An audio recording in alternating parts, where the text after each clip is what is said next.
वंदे मातरम खबर बिहार झारखंड में आप सभी का बहुत स्वागत है। मैं हूं आपके साथ दीपिका सिंघल। झारखंड की हेमंत सोरेन सरकार राज्य कर्मियों को पुरानी पेंशन योजना की सौगात दे सकती है। 26 जून को national movement for old pension scheme Jharkhand ने रांची के बिरसा मुंडा फुटबॉल स्टेडियम में पेंशन जयघोष महासम्मेलन का आयोजन किया है। उसमें झारखंड के सीएम मुख्य अतिथि होंगे और इसमें 50,000 कर्मियों के जुटने की संभावना है। संभावना तो ये भी है कि 26 जून को ही मुख्यमंत्री ओल्ड पेंशन स्कीम कब से लागू होगी, इसकी घोषणा करेंगे। बताया जा रहा है कि 1 अगस्त 2022 से यह प्रभावी हो सकती है। मुख्यमंत्री हेमंत सोरेन ने राज्य कर्मियों को पुरानी पेंशन योजना की सौगात देने का संकेत दिया है। उन्होंने ट्वीट कर कहा है कि ये ट्वीट मुख्यमंत्री की तरफ से किया गया है। लिखा है कि पुरानी पेंशन योजना की बहाली के लिए सरकारी कर्मचारियों ने लंबा संघर्ष किया है। मैंने भी पुरानी पेंशन बहाल करने का वादा किया था। अब समय आ गया है वादा निभाने का।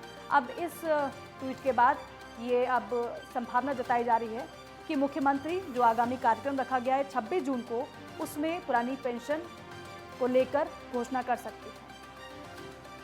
तो पुरानी पेंशन बहाली की घोषणा मुख्यमंत्री की तरफ से की जा सकती है। इस ट्वीट के बाद ये संकेत मिल रहे हैं।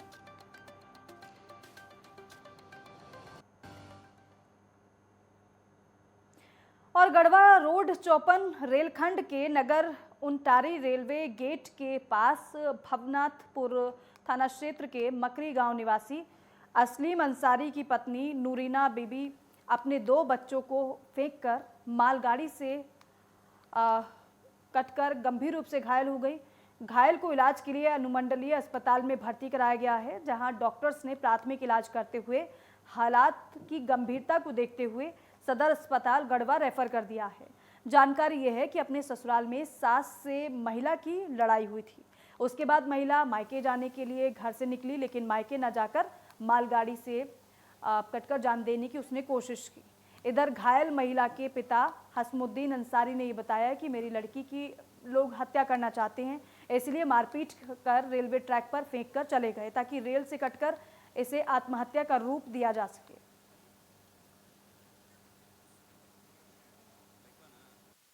सास सही मारती है, ससुर मारती है, इसका अति है भसुर ये भी मार रहा है।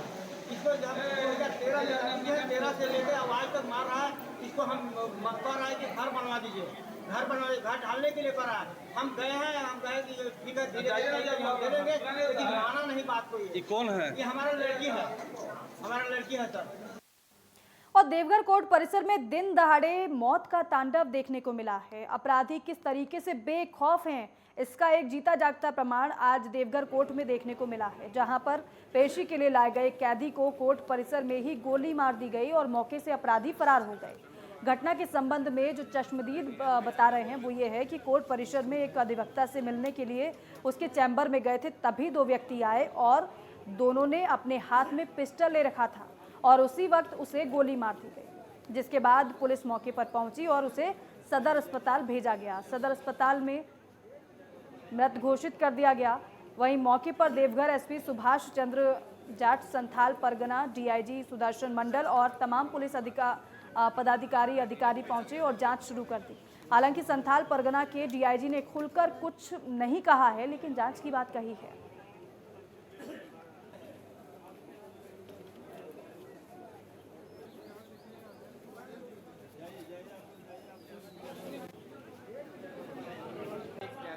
उसको ले जा रहा था खेती के लिए, उसको गोली मारा गया है। उसके बाद वो हल्ला हुआ तो उसके पीछे हम लोग दौड़े, तो यहाँ भी 2 राउंड वकालत थाना में फायरिंग किया है और उसके बाद वो दौड़ते हुए यहाँ गिर गया। मैंने हथकड़ी लगा करके बैठे हुए थे। उसके बाद जो है 2 आदमी आया, उसको मैंने कनपट्टी में पिस्टल सटाया, उसको मारा। उसके बाद जो है बार में घुसा। बार में घुसने के बाद वहाँ पर मैंने पकड़ो हल्ला हुआ, तो जो है एक हवाई फायरिंग किया वहाँ पे। उसके बाद उसी दौरान उसका पिस्टल जो है गिर गया। उसके बाद जो है वो दौड़ने के दरमियान में वो सीढ़ी जो शटर होता है, गेट जो होता है, उसमें टकरा करके वो गिरा भी। उसके बाद वो फिर वो ऐसे घूम करके निकल गया।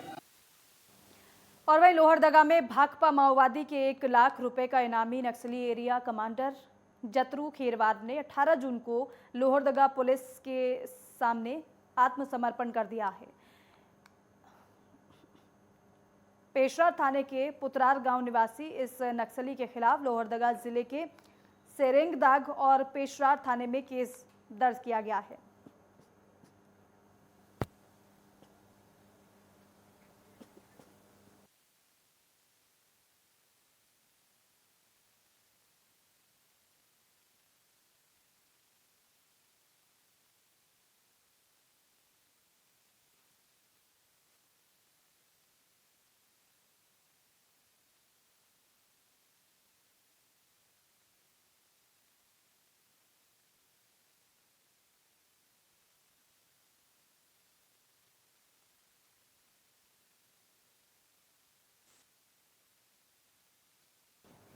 और देखिए, कई नक्सली कांडों में इसकी संलिप्तता रही है। लोहरदगा पुलिस अधीक्षक कार्यालय में सरकार की आत्मसमर्पण नीति नई दिशा के तहत कार्यक्रम में उपायुक्त डॉक्टर वाघमारे प्रसाद कृष्ण और एसपी आर रामकुमार और अन्य अधिकारियों की मौजूदगी में नक्सली ने सरेंडर किया।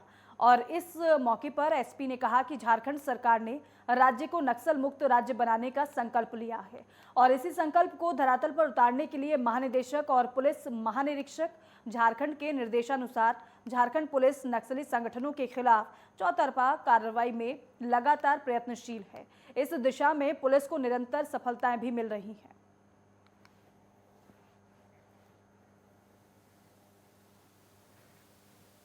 जिला पुलिस और सीआरपीएफ दोनों को बहुत बहुत बधाई देता हूँ। और साथ ही में जो आज यहाँ पे सरेंडर करके जो जत्रू खैरवार जी हैं वो मेन स्ट्रीम में आज शामिल हुए हैं, मैं उनका भी स्वागत करता हूँ और उनको उनके आगे का जो जीवन है उसके लिए मैं बहुत बहुत शुभकामनाएं देता हूँ। साथ ही मैं सबको बताना चाहता हूँ कि जो सरकार की तरफ से जो आत्मसमर्पण करने के पश्चात जो एक पैकेज बनाया जाता है वो उसका फ़ायदा भी इनको दिया जाएगा और जल्द ही इसकी एक मीटिंग करके ये पैकेज सरकार को भेजा जाएगा सैंक्शन होने के लिए और तत्काल इनको जो है कैश रिवॉर्ड जो है पुलिस की तरफ से दिया गया है। प्रोग्राम में नक्सल सरेंडर को पार्टिसिपेट किया है, डीसी सर के लिए धन्यवाद। और ये आज जत्रू खैरवार का सरेंडर है। उन्होंने श्री जत्रू खैरवार 1 लाख का इनामी है और उन्होंने मतलब उनके आत्मसमर्पण किया है और इसमें मतलब ये पूरा हमारा टीम वर्क है, वेरियस सोर्सेस इन्वॉल्व है इसमें हमारा डीएसपी अभियान, हमारा एसडीपीओ साहब और सीआरपीएफ का सीओ साहब और उनका पूरा टीम इसमें बहुत अच्छा काम किया है और भी मतलब बहुत सारा सोर्सेस भी इसमें अच्छा काम किया है। और केंद्र की सेना बहाली अग्निपथ योजना के विरोध में दूसरे दिन भी जारी प्रदर्शन में भारी संख्या में धनबाद के छात्र युवा सड़क पर उतर आए और कई जगह पर टायर जलाकर सड़क जाम कर दी। भारी संख्या में छात्र युवा निकले और केंदुआ गोधर होते हुए बैंक मोड़ पहुंचे। युवा छात्रों ने टायर जलाकर सड़क जाम कर दी। उग्र युवाओं ने जमकर हंगामा भी किया। धनबाद बैंक मोड़ में प्रदर्शन भी किया और जेपी चौक पर रोड जाम कर दिया। प्रशासन की ओर से पुटकी, गोधर, केंदुआ, बैंक मोड़ तक सुरक्षा के कड़े इंतजाम किए गए हैं। सड़कों पर भी भारी संख्या में पुलिस तैनात रही।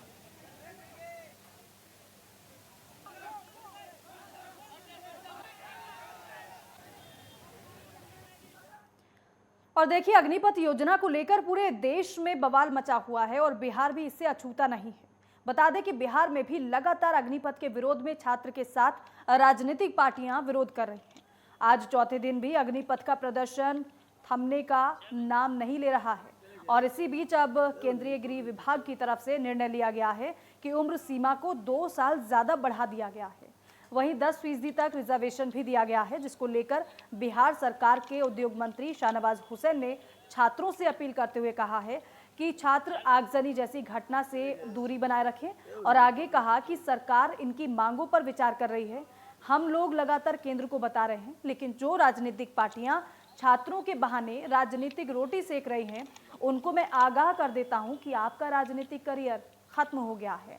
इसीलिए छात्रों की आड़ में आप लोग राजनीति कर रहे हैं। जो नौजवान रोड पर है, जो आंदोलन में है, उनको एक खुशखबरी देना चाहता हूं। सरकार ने अभी निर्णय कर लिया कि 21 साल की उम्र को बढ़ा के 23 कर दिया गया। वो 2022 इसी साल के लिए उनका उम्र लैप्स नहीं होगा। उनको सेना में उतना मौका मिला है और मिलेगा। हम लोग अग्निवीर जो समाज के लिए लोग दुष्प्रचार कर रहे हैं कि समाज के लिए खतरा हो जाएंगे, ट्रेंड हो जाएंगे, तो अपने देश के लोग समाज के लिए खतरा कैसे हो सकते हैं।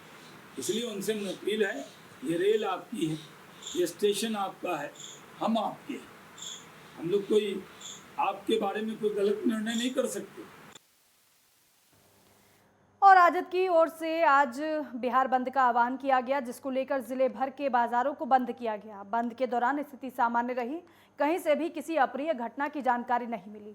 बता दें कि अग्निपथ स्कीम को लेकर आज राजद ने बिहार बंद का आह्वान किया था और जिसके अन्य विपक्षी पार्टियों ने भी समर्थन दिया। हालांकि लेकिन बंद सामान्य रहा, जिसकी खास वजह चप्पे चप्पे पर पुलिस बलों की तैनाती रही। सुपौल सदर बाजार में लोहिया नगर चौक पर राजद नेताओं और कार्यकर्ताओं ने सामान्य रूप से प्रदर्शन किया और इस दौरान प्रदर्शन करने वालों की संख्या भी कम रही। छात्र इकाई सबका जो है बंदी का कार्यक्रम था, उसमें राष्ट्रीय जनता दल का जो है नेतृत्व समर्थन था। जैसे पार्टी प्रदेश से जो है निर्देश आया था उसको नेतृत्व तौर पर जो समर्थन देना, लेकिन यहाँ छात्र लोग नहीं आए, इसलिए हम लोग अभी बैठे हुए हैं। और अग्निपथ योजना पर लगातार बवाल मचा हुआ है। इस मामले पर जन अधिकार पार्टी सुप्रीमो पप्पू यादव भी योजना के विरोध में सड़क पर उतरे। पप्पू यादव ने कहा कि आंदोलन तब तक है, विरोध तब तक है जब तक सरकार पॉलिसी वापस नहीं लेती है। पप्पू यादव ने सरकार से युवाओं के भविष्य से खिलवाड़ न करने की बात कही है।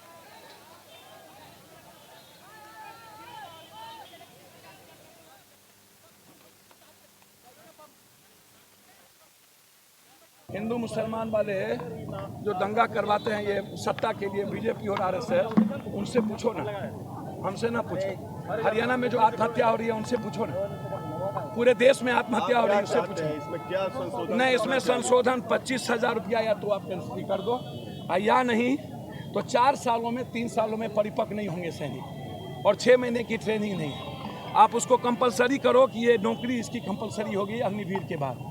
इतने दिन जो सैनिक थे, क्या वो अग्निवीर नहीं थे? उन्होंने भारत को नहीं बचाया, उन्होंने सुरक्षा नहीं की थी, उसको आप गाली दे रहे हो उसको।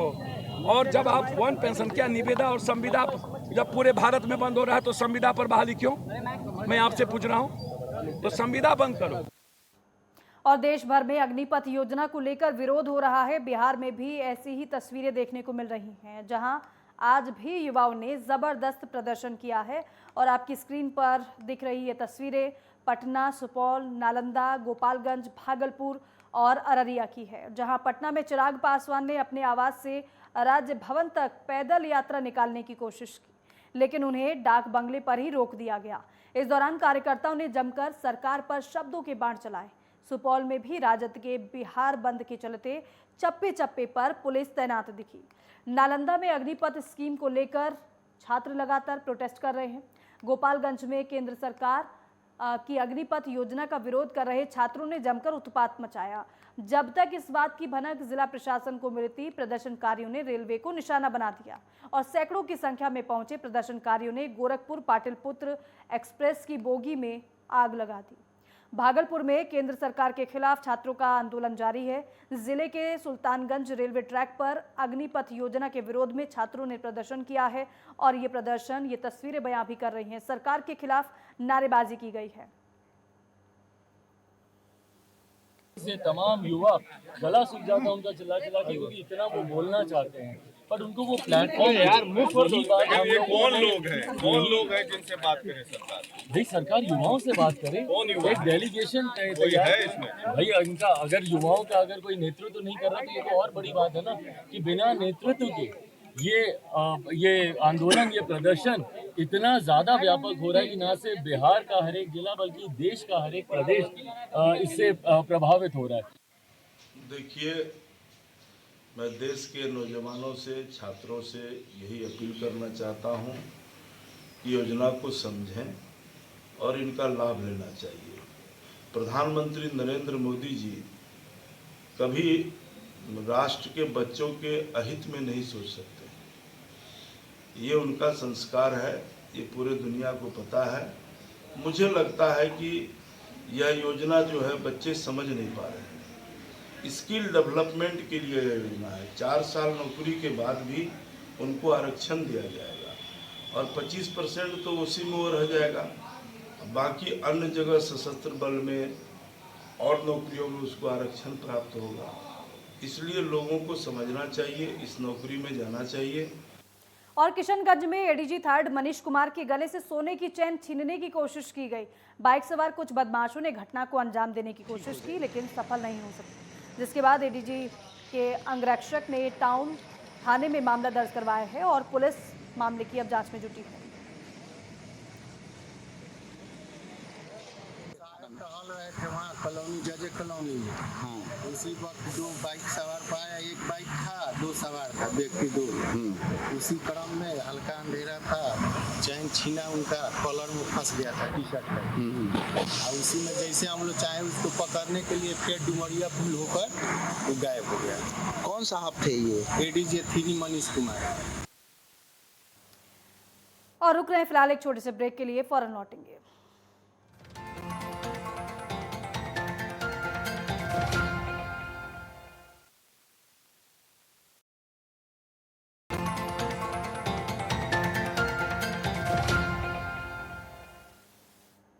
ब्रेक के बाद स्वागत है आप सभी का। छत्तीसगढ़ के मुख्यमंत्री भूपेश बघेल ने अपने निवास कार्यालय में वीरांगना रानी लक्ष्मीबाई के बलिदान दिवस पर उनके चित्र पर पुष्प अर्पित किए।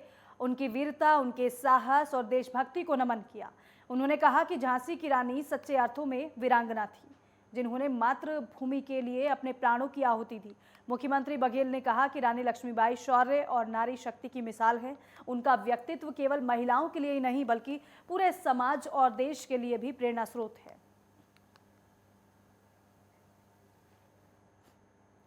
बिहार सरकार के कैबिनेट मंत्री और बीजेपी के छत्तीसगढ़ राज्य संगठन के सह प्रभारी नितिन नवीन कोरबा के दौरे पर रहे, जहां उन्होंने पार्टी कार्यकर्ताओं के प्रशिक्षण और आगामी रणनीति को लेकर बैठक की, जिसमें और जहां उन्होंने की सरकार को आड़े हाथों लेते हुए गंभीर आरोप भी लगाए।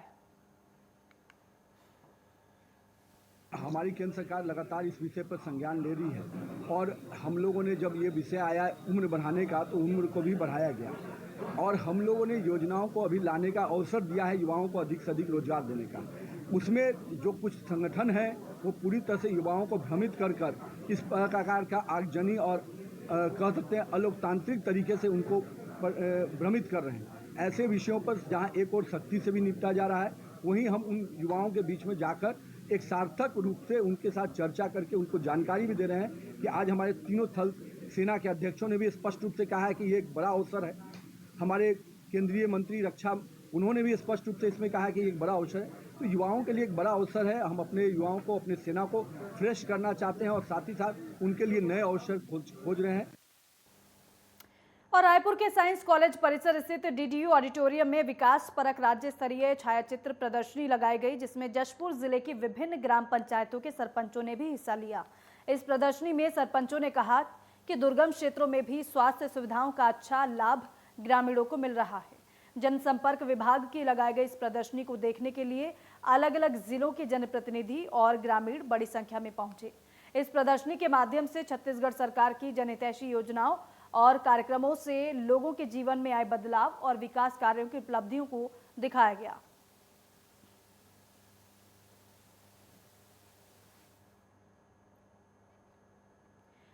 और वहीं छत्तीसगढ़ के बालोद में बीजेपी जिला अध्यक्ष कृष्णकांत पवार ने कहा कि प्रधानमंत्री नरेंद्र मोदी के नेतृत्व में धान समेत अनेक खरीफ फसलों के न्यूनतम समर्थन मूल्य की बढ़ोतरी की गई है। केंद्र सरकार के आर्थिक मामलों की मंत्रिमंडलीय समिति ने यह फैसला लिया है, जिसके बाद किसानों में खुशी का माहौल है। धान के समर्थन मूल्य में 100 रुपये प्रति क्विंटल की वृद्धि केंद्र सरकार की किसानों के प्रति प्रतिबद्धता को प्रदर्शित करती है। प्रमुख फसलों के समर्थन मूल्य के बढ़ोतरी से प्रदेश के किसान लाभान्वित होंगे और जिसके चलते किसानों को लागत खर्च पर लगभग 50 से 85% तक लाभ होना तय है।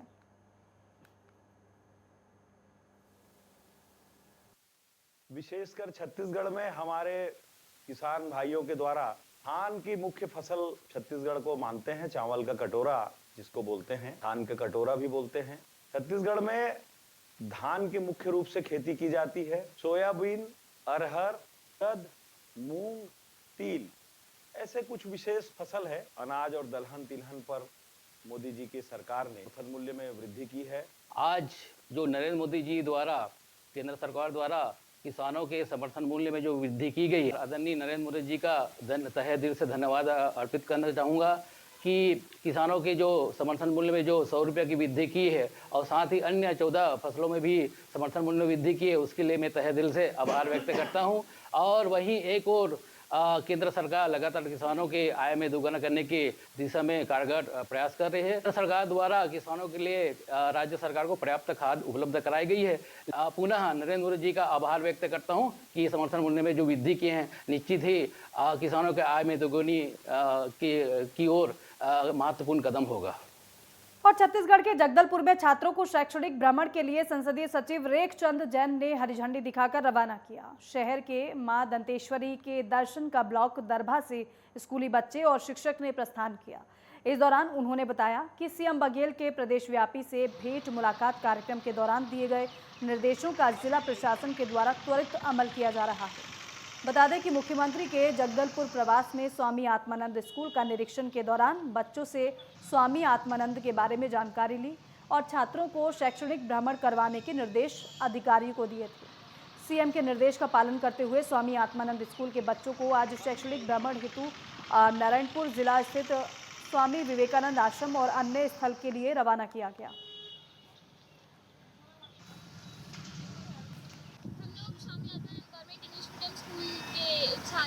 छात्राएं हैं। हम लोग सीएम सर के द्वारा एजुकेशनल टूर में जा रहे हैं नारायणपुर। किसी ने सीएम सर से क्वेश्चन किया था हम बच्चों में से ही कि कौन है आत्मानंद जी, तो उनके द्वारा हम लोगों को ये एजुकेशनल टूर जो है वो प्रोवाइड हो रहा है। तो हम लोग जाने के लिए काफ़ी इंटरेस्टेड हैं। तो हम लोग अभी निकल रहे हैं, हम लोग जगदलपुर में हैं। तो हम लोगों को काफ़ी उत्साह है जाने के लिए। हम लोग काफ़ी खुशी से जा रहे हैं ये एजुकेशन टूर में। ये हम लोग के स्कूल की फर्स्ट ट्रिप है। और धरसींवा विकासखंड मुख्यालय में 1 दिवसीय धरना प्रदर्शन कर धरसींवा ब्लॉक कांग्रेस कमेटी ने रैली निकालकर केंद्र सरकार के खिलाफ जमकर नारेबाजी करते हुए विरोध प्रदर्शन किया। प्रदर्शन के बाद ब्लॉक कांग्रेस के पदाधिकारियों और कार्यकर्ताओं ने तहसीलदार को राष्ट्रपति के नाम ज्ञापन सौंपा। और वहीं ब्लॉक अध्यक्ष दुर्गेश वर्मा ने बताया कि केंद्र सरकार द्वारा सरकारी एजेंसियों का दुरुपयोग करने का आरोप लगाया है और साथ ही साथ कहा कि नेशनल हेराल्ड मामले में भी मनगढ़ंत आरोप लगाते हुए कांग्रेस नेता राहुल गांधी से पूछताछ कर रही है और राजनीतिक दृष्टि दिखा रही है, जिसकी ब्लॉक कांग्रेस कमेटी कड़े शब्दों में निंदा करती है और ईडी की पूछताछ को गैरकानूनी करार देती है।